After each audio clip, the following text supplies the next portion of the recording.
안녕하세요, 여러분. 반갑습니다. 네, 다시금 돌아온 승자와 방아입니다. 오늘 우리가 나눠볼 이야기는 저희가 항상 하던 코너들 중에 하나죠. 네, 북치기족치기라는 한 권의 책 혹은 하나의 이야기를 가지고 함께 깊게 얘기를 나눠보는 북치기족치기라는 코너로 다시금 돌아왔습니다. 오늘의 책은 우리 방아님의 책장에 꽂혀있던 책들 중에 하나입니다. 디디의 우산, 황정은 작가님의 책인데요.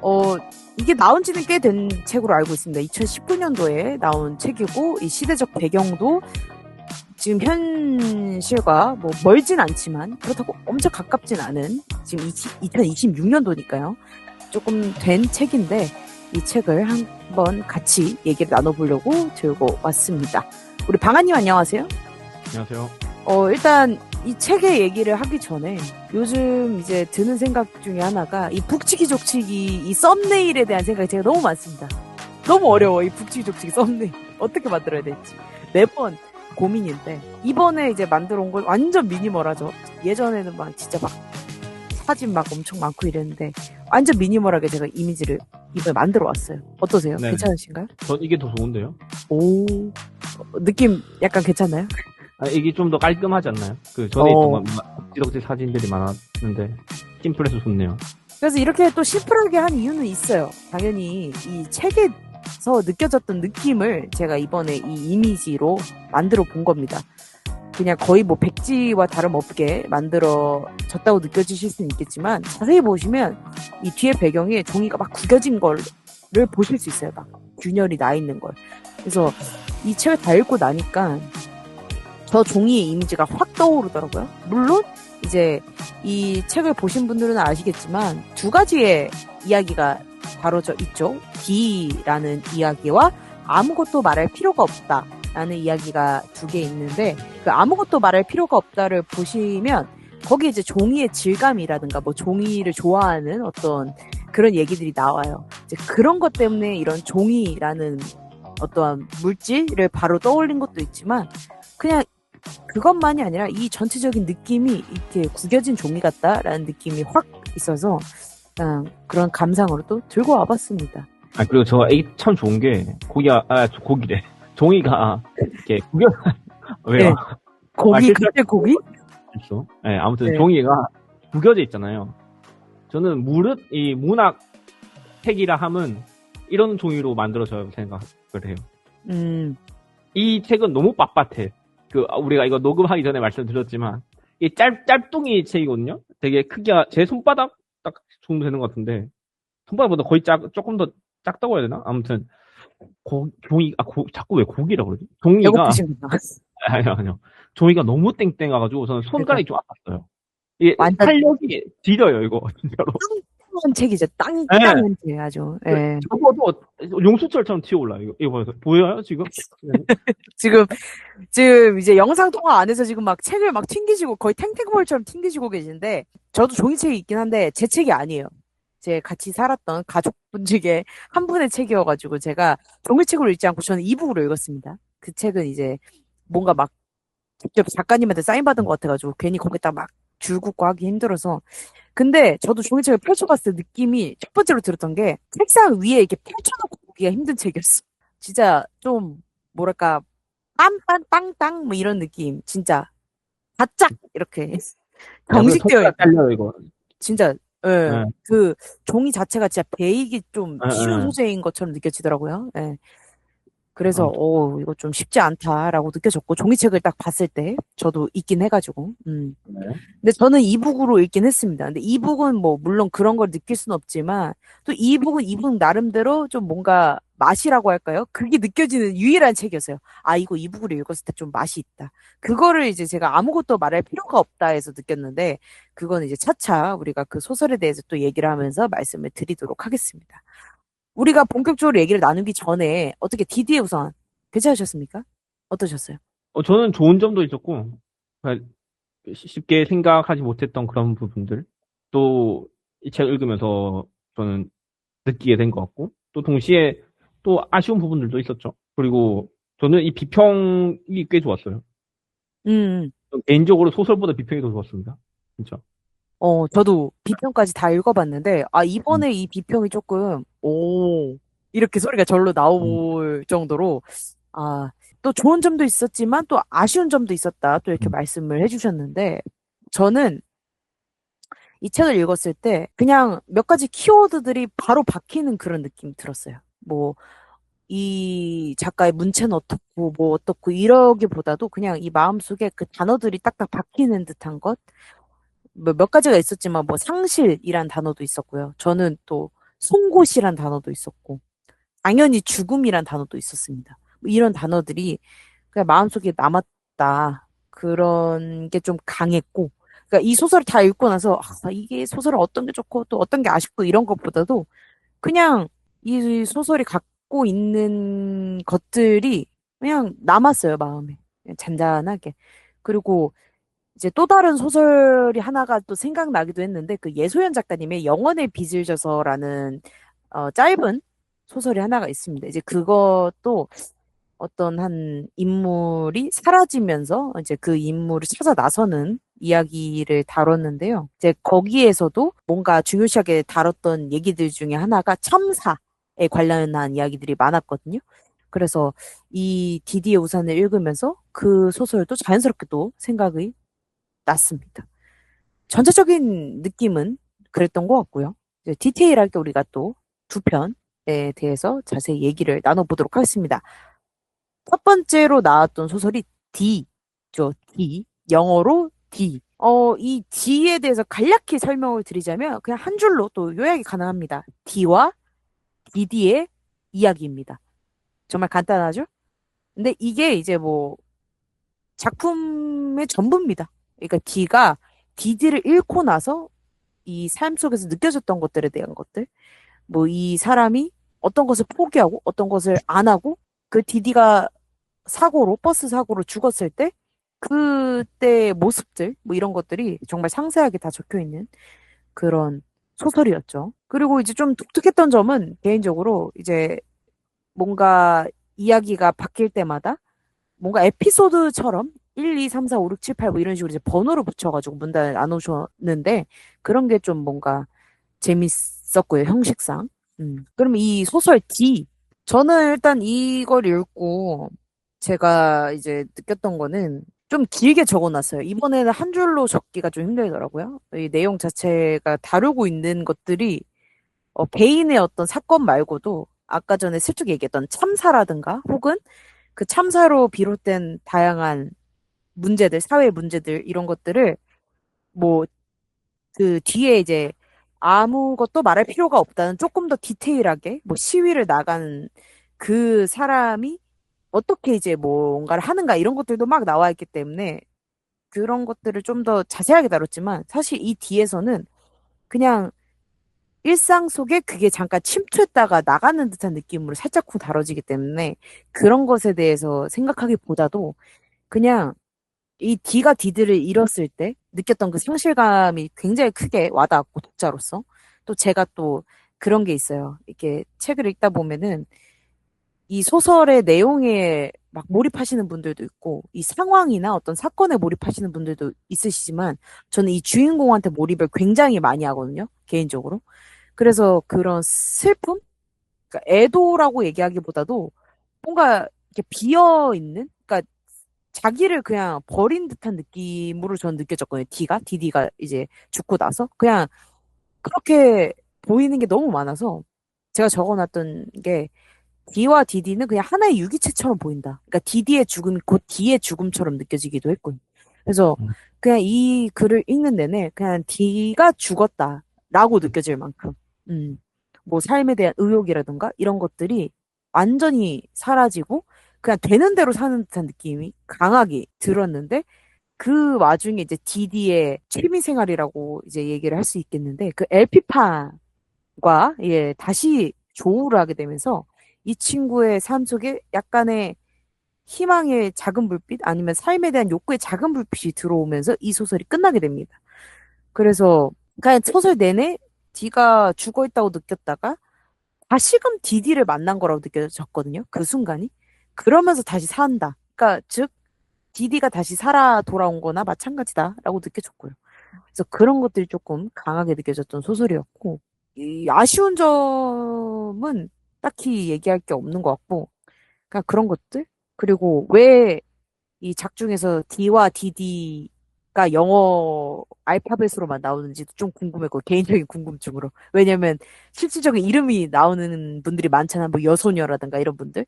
근데 왜 이제 화자와 가장 긴밀한 사이인 DD만 이름이 없을까? 뭐 이런 그러니까 소소한 궁금증 정도가 생겼다로 마무리되는 것 같아요. 음, 저도 그 질문에 대해서 생각을 했었는데, 왜 D일까? D랑 DD. 저는, 다른 사람들은 다 이름이 그냥 성까지 다 해서 나오잖아요? 성과 이름이 전부 다 통으로. 난 이 사람들이 죽은 사람들이기 때문에 그런 것이라고 생각을 했고, D가 또 죽다라는 영어 단어 다이의 D는 아니었을까라는 생각도 했고. 그러니까 궁금한 건 D까지는 알겠어요. 난 그렇게 생각을 했어요. 왜 DD일까? 는 생각은 아직 참 이해가 안 돼요.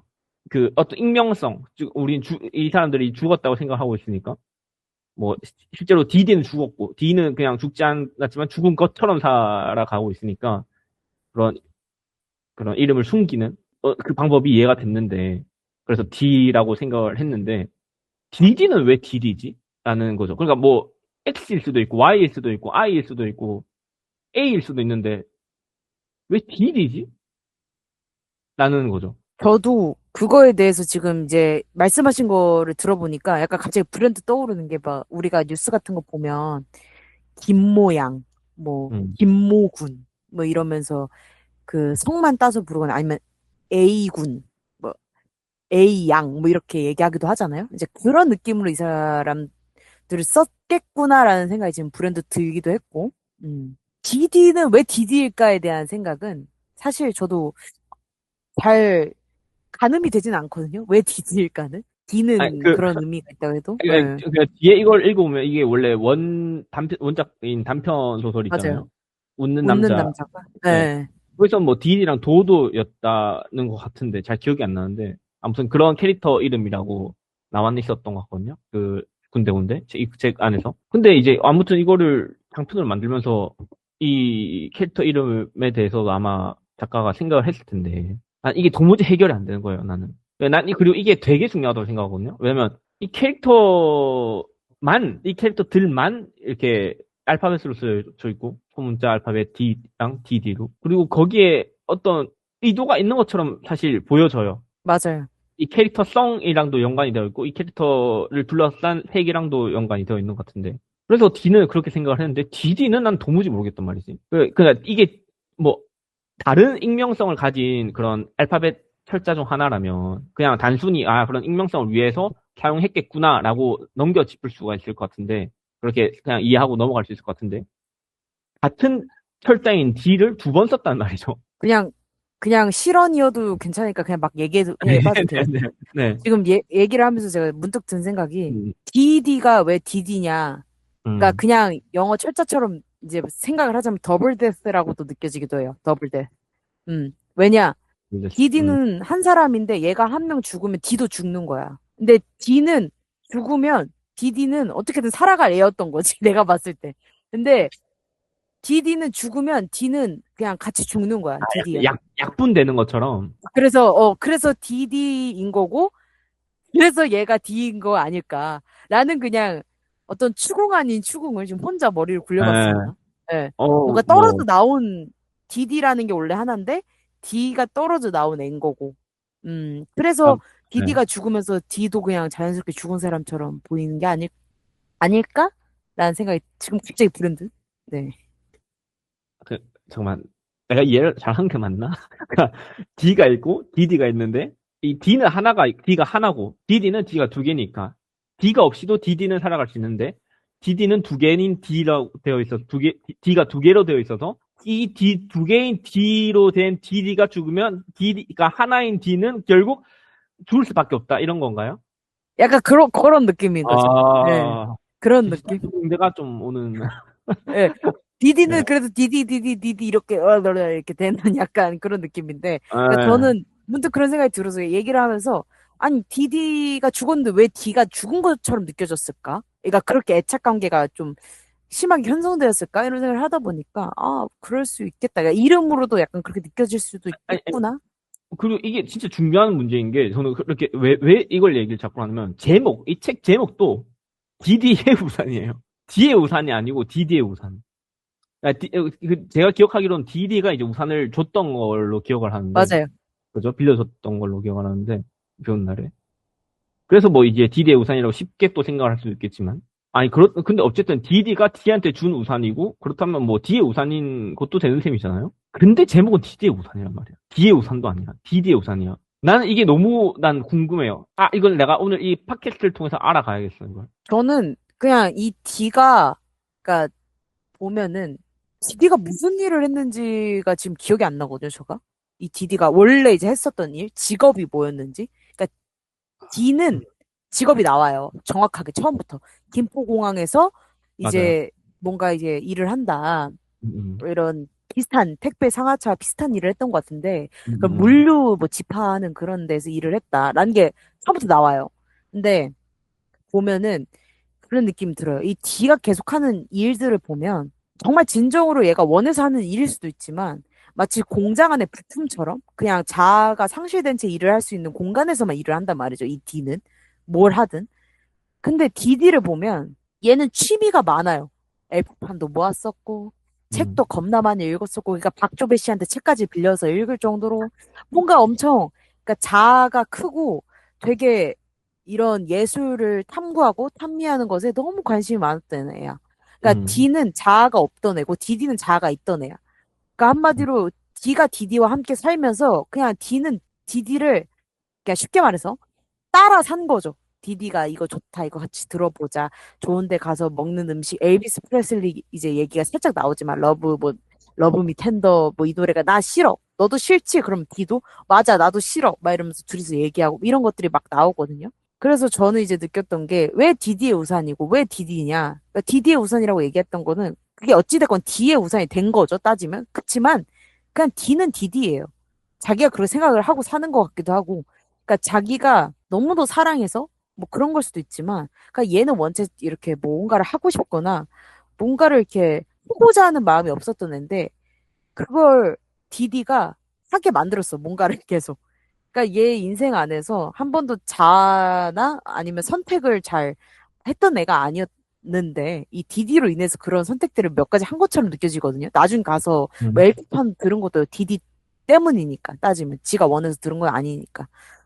그래서 이 디디의 우산이라고 한 것도 그냥 D는 디디니까 아니, 그러면 그런 디디가 느낌이 디야 아니에요. 되고, 디가 디디가 돼야 되는 거 아니에요? 근데 D가 디디가 된 게 맞는 것 같아. 아니, 음. 그러니까 내 말은 디디란 캐릭터의 이름이 사실 디어야 하고, D라는 캐릭터의 이름이 사실 디디어야 하는 게 더 맞지 않나? 왜냐면, 음. D가 되면 뭔가 복제판 같잖아요. 그러니까 원래 오리지널은 하나로 딱 아, 같잖아요. 예. 음, 저는 이게 너무 궁금했던 게, 왜냐면, 심지어 그냥, 우리가 보통 이제, 성 같은 거나 이름의 일부를 그렇게 약자로, 철자로, 알파벳으로 쓰는 경우도 있잖아요. 이름의 그런 걸로. D? 나 시작한 성이 있나? 그것도 사실 흔치가 않고. 물론 이름은 또 많이 있겠습니다만. 아, 그래서 저는 아무튼 이게 뭐 해결이 좀 시원하게 된 것 같지 않은데, 일단 넘어가시죠. 이거는 진짜 한번 나중에 찾아봐야 될 것 같긴 합니다. 저도 뭐 정확하게 뭐 이렇게 말씀을 드리기가 뭐 하네요. 이게 네. 작가님이 얘기하신 무언가들을 좀 찾아봐야 될 것 같긴 하고요. 일단 네. 넘어가면 그럼 이제 방아님께서 네. 어땠는지 조금 얘기를 해주셨으면 좋겠습니다. 이 D. 저는 그냥 크게 말하면 이 D가 아무튼 자기가 사랑하는 사람을 잃은 상태잖아요. 크게 말해서. 저는 그러한 것들에 대한 어떤 먹먹함이라고 해야 될까요? 그런 것들을 일단 좀 많이 느껴졌던 것 같고, 이 사람이 되게 아무튼 우중충하게 계속 살아가니까. 그리고 이 사람들이 되게, 뭐 특히 사실 DD라고 해야 될 것 같긴 한데, 방금 말씀하신 것처럼 이게 되게 이 사람이 폭넓은 취미를 가진 사람이다라는 좀 생각이 들었어요. 음악도 되게 뭐, 취향이 뭐, 그런 문제가 있었던 것 같은데, 취향을 가지기 전에 뭐, 취향을 만들어가는 과정에서 죽었다. 뭐 이런 얘기도 있었던 것 같은데. 아니 뭐 그 자체가 그 사람의 일면이었던 것 같은데 난 내가 볼 때는 뭐 취미가 결정되고 뭐 그런 게 있나? 그냥 듣고 싶으면 듣는 거지. 그게 그 자체가 취향인 거니까 어떻게 보면 그러니까 내가 좋아하는 거 내가 뭔가 완성되기 전에 죽었다라는 의미처럼 뭔가 느껴지기도 하는데 근데 그런 완성이란 게 있나? 취향이란 거는 그냥 변해가는 거지. 그냥 완성이란 그런 결승점 같은 게 있는 게 아니라. 그래서 저는 그런 점에서 조금 이해가 안 되긴 했지만 아무튼 이 디디라는 사람이 되게 뭔가 있었구나. 범부가 아니거나 예사롭지 않은 그런 범인이 아니라 되게 뭔가 이렇게 뭔가 있는 사람인데 참 이런 것을 보고 이 D라는 사람 자체가 더 이제 황망해 하는 것 같고 이제 그런 점에서 내 외부에 있는 그런 사건들 이런 것들이 아마 그 좀 더 눈에 그래서 더 들어온 게 아닐까. 왜냐면 자기는 이미 비워버린 것이니까 그 비워버린 본인을 좀 더 자기가 비워있으면 뭔가 더 투입되기 마련이잖아요. 자기와 닮은 것들로 더 채우기 마련이니까. 그래서 그런 것들이 더 눈에 띄었던 게 아닐까라는 생각이 들었고 세운상가에서 벌어지는 그런 일들 여소연을 주축으로 해서 그 이제 뭐도 만들어주고 그러잖아요. 그래서 그런 세운상가라는 것도 지금 이 소설 속에서 되게 거의 망해버린 그런 상가 건물에 여전히 남아있는 어떤 사람들인데 뭐 그런 점에서 이제 이 두 캐릭터 여소연이라는 캐릭터와 D라는 캐릭터의 어떤 공통점 같은 것들이 있긴 한데, 전 이게 너무 좀, 이렇게 말해도 될지 모르겠는데, 조금 너무 따스했어요. 너무 따스했어요. 제가 느끼기엔. 그래서 좀, 이게 너무 좀, 그럴 것까지 있나? 좀 이런 생각이 들었다고, 저. 네. 갑자기 이런 얘기해서 좀 그런데 약간 그때 약간 인간극장 같은 느낌이 확 들어오긴 했어. 인간극장, 그쵸. 예. 빠바밤 이 소리가 갑자기 들리긴 했어. 음. 그래서 조금 이제, 그니까 막 이게 거북할 정도로 어디가 좀 이제 왜곡된 그런 느낌은 아닌데, 이게 너무 그냥 좀 자기적인 좀 그런 것도 느껴지고, 그러니까 작가가 뭔가 이게 있어서 장치적으로 좀 사용한 그런 것들이 느껴서 좀 아쉬웠죠. 예. 그런 게 또 그런 느낌이 있죠. 갑자기 튀어나온 거잖아요, 사실. 일단 이 여소녀라는 할아버지 자체가 갑자기 튀어나와요, 작중에 진짜. 콕 찌르고 얌마 나 알지? 이러고 튀어나오세요, 진짜. 음. 그러고선 이제 그분에 대한 어떠한 서사라는 게 나오는데 저는 그 부분이 또 좋았던 이유는 그 여소녀라는 이름을 가진 할아버지의 일생이 좀 재밌었어, 나는 나름. 그렇게 하죠. 되게, 그러니까, 스펙타클할 게 없는 일상이잖아요. 하루하루 계속 똑같아요. 이 음, 할아버지는. 고치고, 수리점을 하시는 음, 할아버지이기 때문에, 고치고, 또 다 고쳤으면 보내고, 또 받아오고 고칠 거, 또 보내고, 계속 똑같은 일상의 반복인데, 그런 일상을 반복하다 보니, 어느새 눈을 떠보니까 내 주위에 아무도 없다, 이거지. 같이 일했던 사람들이. 이제 망해가는 그런 상가다 보니까, 간 사람도 있고 여기서 진짜 나오는 말인데 간 사람도 있고 아예 간 사람도 있다. 뭐 이런 얘기들이 음. 막 나와요. 그래서 그런 걸 보고 되게 좀 이 여소녀 할아버지 갖고 있는 스토리가 조금 나름대로 취향 저격이었고 그분이 뭐 얘기를 직접적으로 막 뭐 내가 이랬고 저랬고 이런 것보다는 한 발짝 뒤에서 다 얘기하는 듯한 느낌이잖아요. 이게 작가가 보고 그거를 이제 서술하는 형식으로 다 이제 내용들이 조금 다뤄지는 것 같은데 그게 누가 됐든 D가 됐든 DD가 됐든 여소녀가 됐든 그런 느낌으로 쓰여지다 보니까 그게 막 갑자기 여소녀와 할아버지의 회고록처럼 느껴지는 건 아니고 그냥 좀 뭔가 이 사람도 이런데 이런 사람하고 D가 지금 만난 거야 라고 좀 설명하는 듯한 기분이어서 저는 또 이 사람을 만났을 때 D는 또 어떻게 변할까? 뭐 이런 궁금증도 들어오기도 했고요. 그리고 좀 무엇보다 그 차림새가 나오잖아요. 어떻게 입고 계시는지 무슨 뭐 조끼를 입고 이렇게 계셨다 이러는데 약간 귀여웠어요. 그냥 그 이미지를 이렇게 상상하니까 약간 작으시고 이렇게 머리도 이렇게 쫙 좀 까까 머리에 이렇게 뭐 밤색 조끼인가 무슨 갈색 조끼인가 입고 야마 나 알지? 짜장면 먹어 막 이러시는 모습이 막 눈앞에 이미지로 그려지면서 되게 약간 뭔가 귀엽다 이런 느낌도 들었고요. 그 이미지가. 그렇게 하죠. 음. 저는 그래서 여소녀 할아버지 이야기도 되게 재밌게 느껴졌어요. 일단 근데 이름부터가 특이했죠. 이름이 아니, 진짜 만약 실제 하는 사람이었으면, 아니, 그 부모가 너무해. 이름을 소녀라고 그, 지으면 좀 그 너무하잖아. 궁금하더라고요. 그 이름에 뜻이 있을 텐데 한자면 뭐 음, 무슨 소에 무슨 여일 텐데 뭘까? 잘 모르겠네요. 막 그런 생각도 들고. 그러니까 음, 이 작가님이 이 디디의 우산 안에 있는 이 D라는 소설 안에서 이 제목이란다. 이 캐릭터들의 이름들이 약간 다 뭔가 뜻이 있어. 내가 봤을 땐 음, 다들. 네. 음, 그래서 되게 좀 집중해서 보긴 했지만 음, 음, 왜인지는 모르겠고. 음. 군요. 음, 그 이름 때문에 제가 또 좋아한 것도 있어요. 약간 좀 보자마자 좀 웃었거든요. 여소녀? 이랬거든요. 네.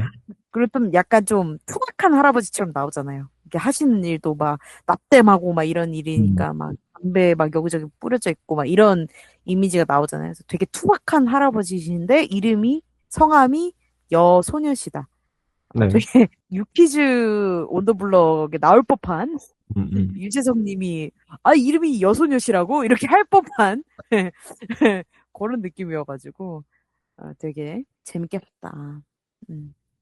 사실 뭐 이야기의 뭐 기승전결이랄 건 솔직히 저는 이 두 소설 다 막 그렇게 있는 것 같진 않고 그냥 쭉 하나의 이야기가 흘러간다라는 느낌이 있었던 것 같아요. 막 기승전결 이런 것보다도 그냥 음, 그래서 뭐 그냥 이렇게 흘러갔던 흐름을 타면 음. 쭉 읽게 되는 그런 소설인 것 같다라는 네. 느낌이 좀 했던 것 같아요.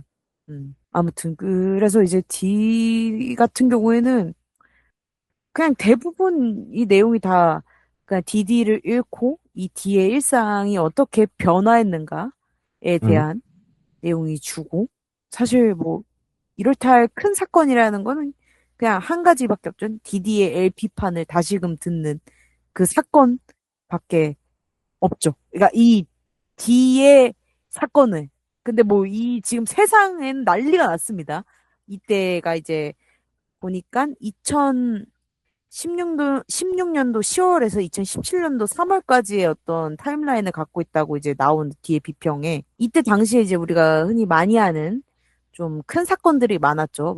마음 아픈 사건도 있었고 그런 이제 국가적인 사건들 안에서 D는 이제 D를 잃고 살아가고 있는 와중에 그런 것을 이제 목도하게 되는데 사실 D가 뭐 그렇게 큰 활동을 하진 않아요. 시위를 참여한다거나 뭐 이런 건 없습니다만 그냥 그 흐름 안에서 그게 언뜻언뜻 보였는데 그게 그렇게 크게 작용한 것 같진 않고요. 제가 느꼈을 때.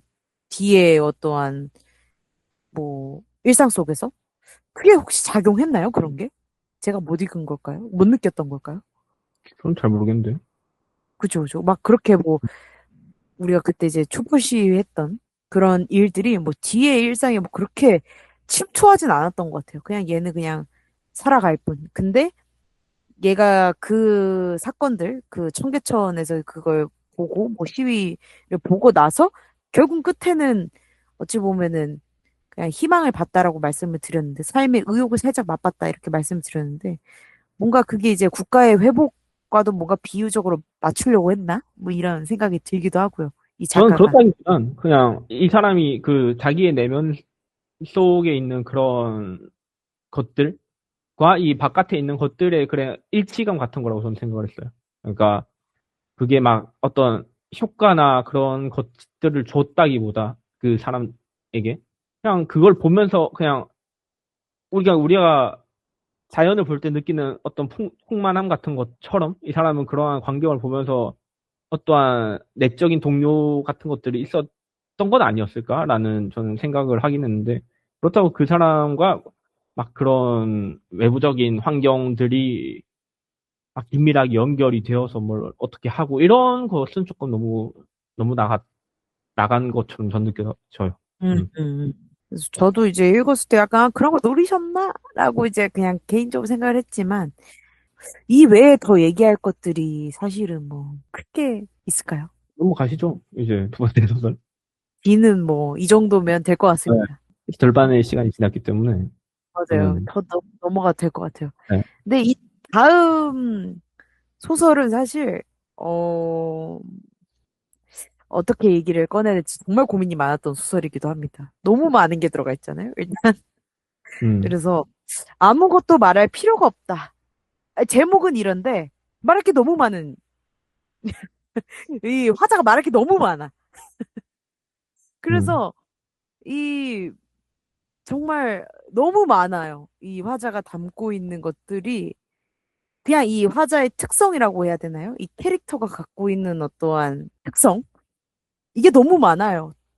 마치 그 우리 천설란 작가님의 계속 이게 이름이 헷갈리네요. 아무도 오지 오지 않는 곳에서. 않는 곳에서. 맨 마지막 기억 나시나요? 그 좀비가 다 된 아내와 덜 된 좀비. 이제 그 여자 커플에 대한 얘기였는데 음, 그때 제가 느꼈던 감정 중에 하나가 이 한 부부를 가지고 너무 많은 것을 쏟아붓는 듯한 느낌이었다라는 걸 말씀을 드렸었던 적이 있었어요. 이 화자가 너무 뭐가 많아요. 사건, 사고가. 개인의 일신에서도. 그러니까 너무 하드코어야, 인생이 내가 봤을 때. 일단, 스타트부터가 이 사람은 지금 작가 지망생이잖아요. 따지면 본업은 있지만, 돈을 버는. 그것도 뭐, 소소한 일이긴 하지만, 일단 이 사람은 글을 쓰고 싶어 해. 일단 거기서부터 시작입니다, 일단. 문제는 글을 쓰고자 한다? 문제 시작입니다. 일단 그것부터 시작을 해가지고, 막 눈에도 문제가 생겨가지고, 정말 관리를 잘하면 괜찮지만, 이 시신경에 문제가 있어서 이 눈이 안 보일 수도 있다는 어떠한 그런 문제도 있고, 또 실질적 명칭으로 나오진 않습니다. 아내라는 명칭으로 나오진 않지만, 같이 살고 있는 파트너가 있고요. 근데 이 파트너와 같이 살면서 그런 이제 사회적인 시선 때문에 힘들어하는 것도 나오고요. 너무 뭐가 많습니다. 그래서 어 사실 뭐 너무 많아서 그리고 이 사람은 실질적으로 이때 당시에 이제 그 아까 전에 말했던 D에서 나오는 국가적인 상황들에 몸 깊숙이 담겨져 있는 사람이어가지고 막 시위도 나가고요.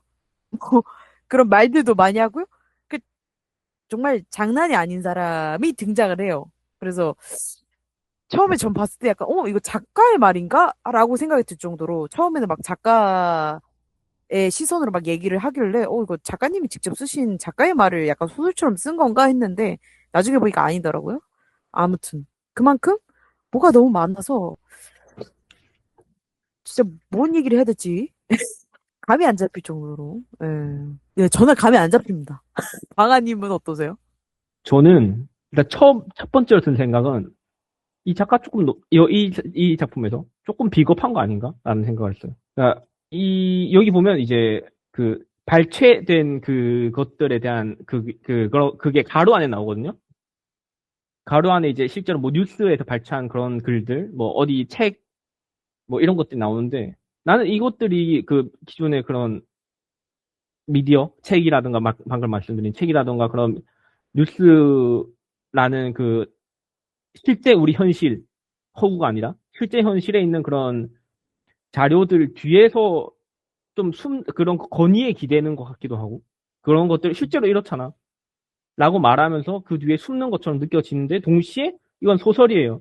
그래서 난 아까 방금 말씀하신 것처럼 난 이 작가가 작가의 말이라고 생각을 하셨던 것처럼, 이거 너무 작가가 작품 속에 너무 많이 개입하는 거 아닌가? 그러니까 난 이 캐릭터의 말을 듣는 게 아니라 작가의 말을 듣는 느낌을 저도 받았거든요.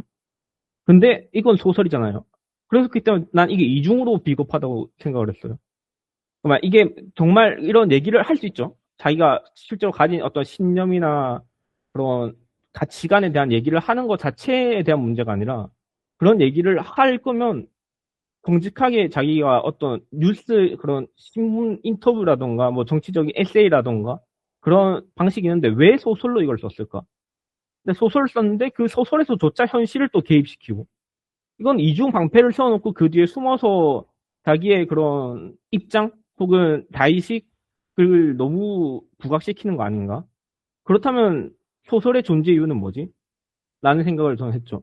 그러니까 세상에 정말 많은 소설들이 있고 또 많은 성격을 가진 소설들이 있는 거는 저는 긍정하지만 특히 또 이제 우리 현실 세계에 많이 개입을 시도하는 소설들도 많이 있잖아요.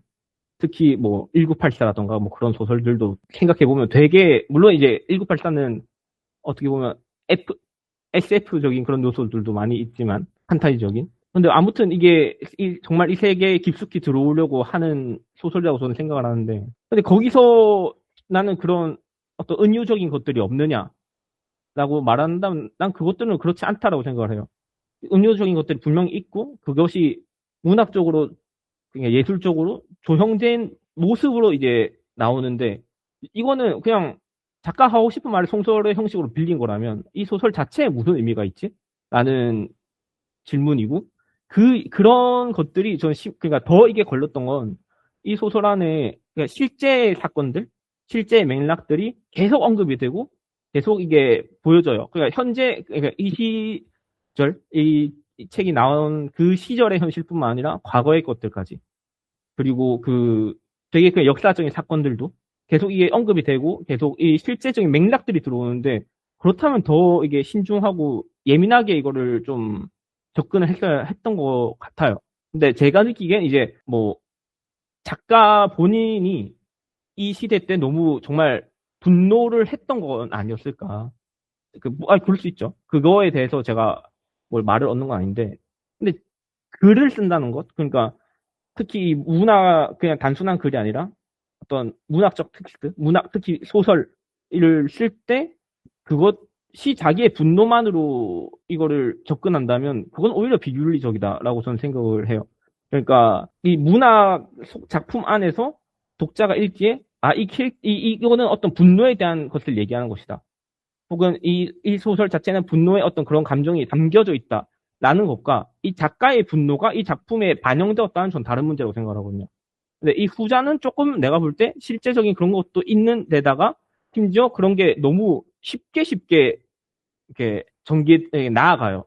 제가 볼 땐. 예를 들어서 뭐 이 작품 속에서도 뭐 질문을 던지긴 합니다만은 그 유튜브에서 이거 얘기해도 되는지 모르겠어요. 그 나치 그 홀로코스트 같은 거 이거 약간 언급해도 돼요? 유튜브에서 이 작품이 나오니까. 예. 그 나치 홀로코스트 거기 끝나고 나서 이제 그러면 유대인들에 대한 그 의견을 물어보잖아요. 그 이제 직원에게 거기 관리하는 약간 직원 소개하는 직원 같은 사람에게 그 사람들은 이제 우리가 그걸 뭐 판단할 수 없는 일이다 이런 식으로 대답하고 그냥 끝나버려요. 근데 우리는 지금 2026년 현재 이스라엘 거기서 무슨 일이 지금 또 벌어진지 알고 있잖아요. 물론 이제 그 시절 당시에는 그런 걸 몰랐겠습니다만 그래도 그런 비슷한 것들이 여전히 있었을 거고 그 당시에도 그런 거를 그냥 너무 쉽게 그어버리고 또 그뿐만 아니라 여러 이런저런 사건들을 통해서 그러니까 작가는 선악이 무엇인가를 가르쳐 줄 수는 없다고 생각하거든요. 이건 선한 것이고 이건 악한 것이다라고 구분짓고 이것들을 판단하는 주체가 아닌 것인데 난 여기서 그런 것들이 너무 쉽게 나오고 그래서 너무 쉽게 원망하고 그게 거기에 대한 밀도들이 너무 낮다고 저는 생각을 했어요. 그러니까 너무 평면적이라는 거고 여기 있는 캐릭터들이 화자가 겪는 그 온갖 부조리들 방금 말씀하셨던 것처럼 그렇게 엄청 많은 일들이 벌어지는데 그거에 대한 정말 깊은 통찰과 사유가 담겨져 있느냐 그런 것들을 잘 보여주느냐 그것들이 단순히 말해지는 게 아니라 문학적인 텍스트로서 보여졌느냐를 따져봤을 때 난 그것이 아쉽다는 거죠. 왜냐하면 그거는 너무 평면적이고 납작하고 쉽게 쓰여졌기 때문에. 그렇기 때문에 실제적인 맥락들이 심지어 많이 사용되는 이 텍스트 안에서, 작품 속에서 이런 접근은 비윤리적이었다. 내가 볼 땐. 그래서 나는 오히려 그런 것들이 조금 더 불편했고, 그런 텍스트들이 또 심지어 자극적인 단어들이나 직접적인 단어들도 심지어 사용됐어요. 그것들이 작품을 관통하면서 작품 자체를, 작품의 그 몸 전체를 엄청 떨리게 만들고, 띠르르르 떨리게 만들고, 독자의 마음을 그렇게 뭔가 이렇게 막, 이렇게 막, 하는 그런 것. 약간 뭉틀이면서 막 이렇게 예, 이렇게 쥐어 짜는 듯한 그런 느낌. 예, 예. 그러니까 자꾸 뭔가 이렇게 막 구분하고, 이분화시키고, 그러니까 그런 것들이 오히려 너무 장치적으로 취급당하는 기분이었어요, 전. 완전. 실제로 겪은 그런 사람들이 분명히 있을 거예요. 난 그거를 부정하는 게 아니고 부인하는 게 아니에요. 근데 이 작품에서 그걸 너무 그 불행 포르노라고 하나? 그런 것들처럼 취급당한 거 아닌가 지금? 그래서 이게 그 각각의 에피소드들이 각계 여파 당한 거 아니야? 라는 좀 감정들이 들어서 저는 좀 안타까웠죠. 그런 부분들이. 저도 진짜 완전 동감하는 게, 그러니까 이 한 화자가 갖고 있는 그 어떠한 부분들, 특성이라고 말씀을 드렸지만 캐릭터적인 특성들을 하나하나의 객체, 하나하나의 인간화를 만들어서 그 사람들의 구슬 생애를 들었다면 다른 느낌이었을 거예요. 근데 이거를 그냥 싸그리 깡그리 한 사람을 집어넣고 근데 이 사람의 일생을 우리가 다 보는 게 아니잖아요. 그냥 정말 소설이나 영화나 우리가 흔히들 말하는 것처럼 그냥 그 어떤 한 캐릭터의 인생 중에 제일 재밌는 부분을 뽑아서 갖고 오는 거다라고 우리가 이제 쉽게들 얘기하곤 하는데 정말 우리는 작가가 보란 대로 볼 수밖에 없단 말이에요. 그 뒤에 것들은 그 상상을 하거나 할 수밖에 없지만 그러니까 이 화자 자체가 갖고 있는 그 너무 많은 일들이 너무 단순하게 급하게 그냥 치고 빠져버린다는 거예요. 근데 그 하나하나의 사건과 하나하나의 특성이 가벼운 것이냐? 내가 김씨인지 이씨인지 박씨에 대한 건지 그런 정도의 가벼움이 아니라는 거예요.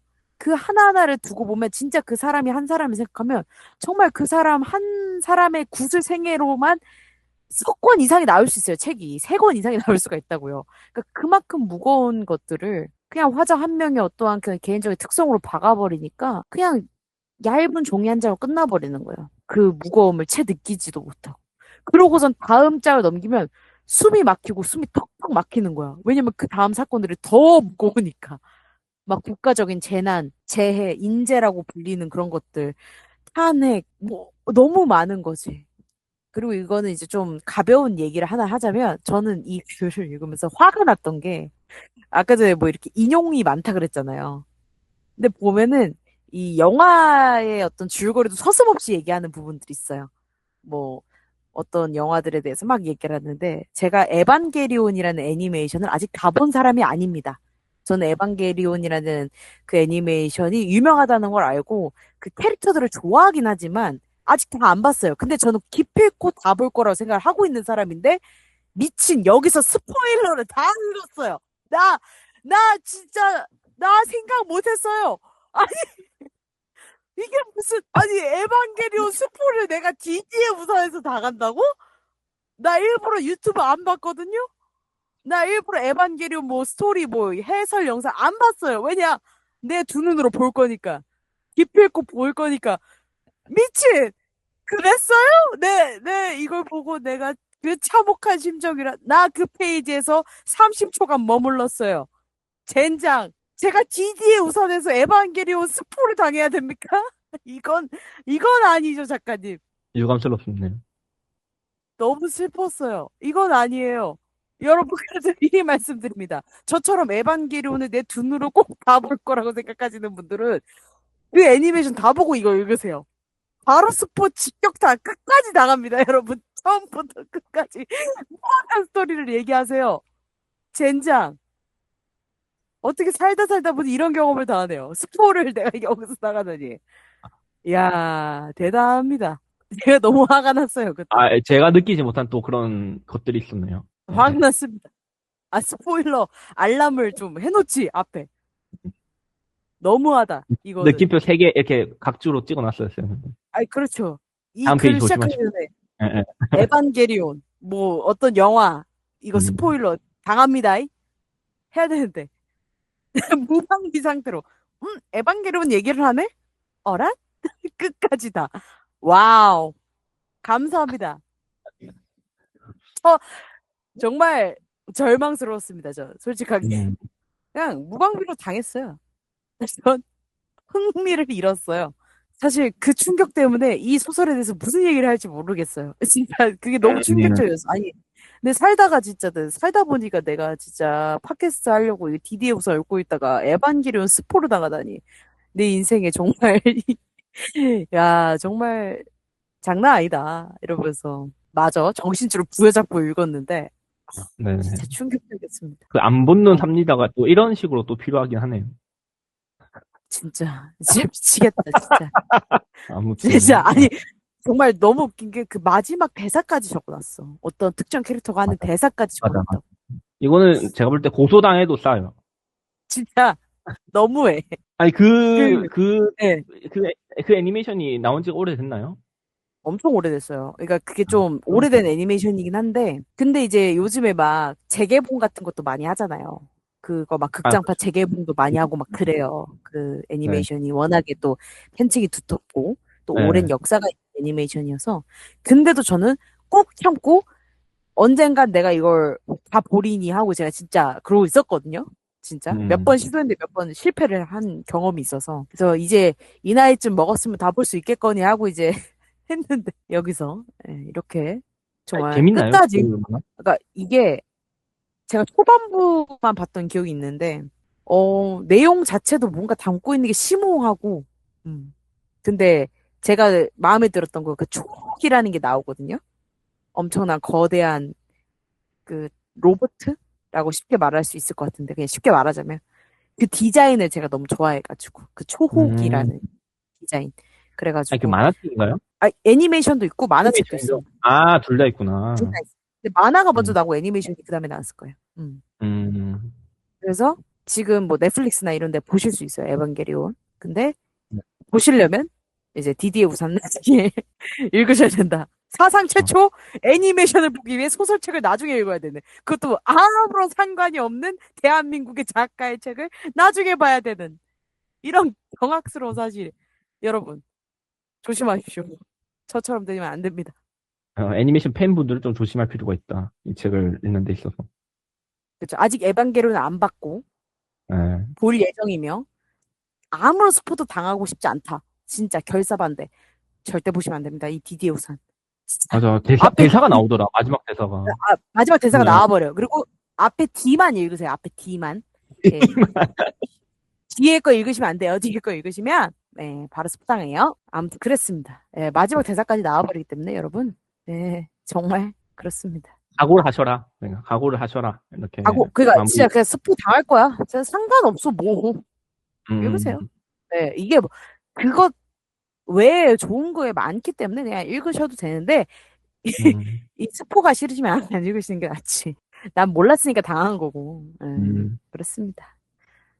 네, 저는 아무튼 뭐 근데 이 두 번째 거에 대해서 얘기할 건 사실 크게 없고 아까 전에 얘기 다 한 것 같고요. 예, 그리고 이제 얘기하고 싶었던 건 이 에반게리온에 대한 얘기였기 때문에 예, 네. 빠득 깔아가지고 제가 그거 보고 진짜 어이가 없어가지고 아, 예, 찐이에요? 그랬었어. 찐이에요. 진짜요? 찐이에요. 거짓말 아니에요. 저 진짜 화났어요. 미칠 거 아니야 이랬어요 저. 그래? 그렇구나. 네네. 그럴 수 있지. 예, 맞아. 그리고 이제 제가 이북으로 이걸 읽었을 때 장점에 대해서 말씀을 드렸었던 게 뭐냐면 이 두 번째 아무것도 말할 필요가 없다. 맨 마지막 장에 딱 한 줄만 나오더라고요. 예, 어떠한 일련의 사건들 이후에 딱 한 줄이 나오는데 그게 이제 종이책으로 넘겼을 때 느낌은 또 어떨지 모르겠는데 이게 이북이니까 이게 버튼을 저 누르는 그 이북 리더기거든요. 음. 버튼을 딱 네. 눌러서 텅 빈 그 화면에 딱 그거 한 줄만 딱 떴을 때 마지막 그 한 줄. 아, 음. 거기서 확 오는 게 있더라고요. 텅 빈 화면에 딱 그 한 줄만 있으니까 오히려 그게 이제 두 배로 더 느껴지는 그 한 줄이 나에게. 음. 종이책은 어떻게 되는지 모르겠네요. 네. 아니, 종이책은 뭐 따로 페이지가 이렇게 나눠지진 않으니까 이북처럼 그렇긴 한데 네. 이제 그 직전 문단이 끝나면서 한 줄이 띄어지고 그 다음에 이제 그 마지막 문장이 한 줄 혼자 있긴 해요. 그래서 약간 비슷한 효과를 좀 생각한 것 같긴 해요, 작가가. 음, 어, 이거는 이제 마지막 한 줄의 그 느낌을 진짜 확실하게 얻고 싶으면 이 북을 좀 더 추천드립니다. 왜냐면 그 음. 텅 빈 광활한 화면에 그거 한 줄 딱 있었을 때 그 느낌이 진짜 그러네. 확 와서 그래서 이 북의 효능을 느꼈던 부분은 그런 음. 부분에 있었고 막 정신없이 얘기하다 보니까 뭐 후딱 지나갔네요, 시간이. 이 디디 우산 얘기를 하다 보니까. 그러게요. 그리고 심지어 이제 저의 그 올해 목표와 또 한 걸음 가까워진 거 아니겠습니까? 그 책 아, 달기. 그렇죠, 그렇죠. 그래서 또 그런 면에서 또 기분이 아주 유쾌 상쾌하네요. 맞죠, 맞죠. 그 한마디로 말하면 이제 방아님의 책장 타먹기처럼 느껴졌던 오늘의 북치기 네. 족치기였는데, 저도 이제 이번에 기회로 이 책을 읽게 되면서 되게, 다양한 생각이 많이 들었던 것 같아요. 이때 이 시절의 소설을 또 다시금 읽어보면서 정말 많은 생각이 있었고 정말 좋게 잘 읽었기 때문에 저도 한편으로도 방아님께 감사하다는 말씀을 전해드리고 싶었습니다. 책장에 이 책이 있어주셔서 감사합니다. 네. 또 재밌는 책 한 권을 읽은 것 같아서 추천 꼭 좀 드립니다. 물론 앞서 말했던 스포 조심하시고요. 그리고 뭐 종이책 같은 경우에는 이제 방아님이 얘기해 주셨던 그런 탱탱볼 같은 느낌 탄성이 엄청나기 때문에 또 이 책은 또 안 들려요. 네, 막 책장을 막 펼치시는데 들리지 않았고요. 네. 또 이 책은 또 이북으로도 저는 조금 추천을 드리는 바입니다. 그 버튼을 누르면서 이제 또 느끼는 뭐 버튼이 아니더라도 그 마지막 그것 때문에 좀 굉장히 깊었어가지고. 아니 저는 이 책을 병원에서 읽었거든요. 초반부를 뒤에 그 완전 초반부를 그 이제 병원에 따라갔다가 이제 한 3시간 대기를 했는데 사람이 너무 많아가지고 그래서 복도에서 서서 읽었단 말이죠. 근데 이제 이게 책을 이렇게 놓지도 못하고 이걸 이렇게 손가락으로 개고 있어야 되잖아요. 그러니까 이 왼손 두 번째 손가락이 휘는 기분이 드는 거예요. 아니 진짜 그 정도로 이게 반딱반딱해요. 진짜 한번 보시면 아실 겁니다. 사보시면. 맞습니다.